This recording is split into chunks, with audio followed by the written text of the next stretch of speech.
What is up, guys? Welcome back to another video on the G35. In this video, we're going to be focusing on performance, quote unquote performance. There is a common myth that cold air intakes are, the devil. They don't give you any performance. And although that is possibly true, I am going to be installing one. Now, I did not buy this, but I do have a Nismo intake that I had on my previous G35 before I sold it. Now, my reasoning for installing this Nismo intake isn't because I want to make 20, 30 more horsepower. It's strictly just based on how the OEM style intake looks like. You see this box, I think this box has a resonator in it so that it doesn't make noise when the intake is sucking in air. This is the box that I'm referring to. Also, it's just not as smooth as a straight pipe. I do believe you would get a little bit better flow. Honestly, I just have it, might as well install it.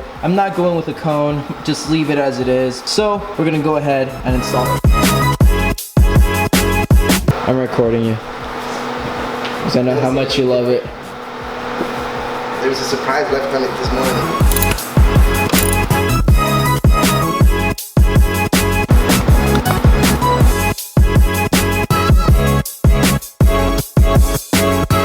Now, I went ahead and took off 3 bolts just so this could pivot.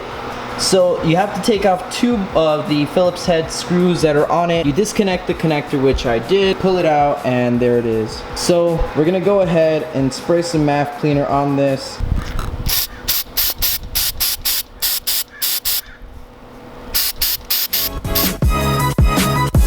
I wanna go ahead and just reinstall it.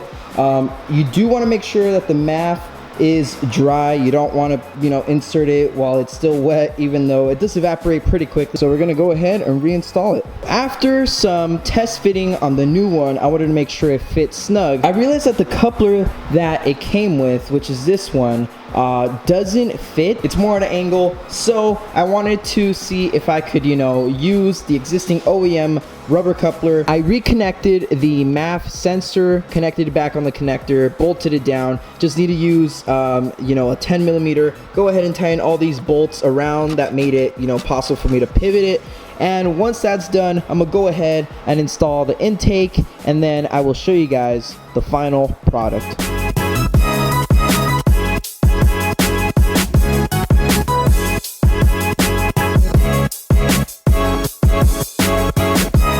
Alright guys, so I did get everything installed. Everything is tight, made sure, triple checked, everything is good. And yeah, that is basically how you install a cold air intake. So guys, that is all for this video. If you guys are new, subscribe to this channel, give it a thumbs up. This is a G35 only channel, so be prepared for all G35 content. Anyways guys, I'll see you guys in the next video. Peace. The last thing I want to tell you guys about this G, the reason to every mod that I'm doing is to modernize it and to make it look nicer. So it's a lot more in depth than that. I'm trying to make mods that are tasteful for myself and also are modern, so it gives it a modern feel to the car. There are going to be more mods that I'm going to be doing that I haven't even explained in this video because I don't want to give them away. I don't want to tell you guys, so you guys can be kind of surprised to the mods. But nonetheless guys, thank you guys for watching. I'll catch you guys in the next video, and peace.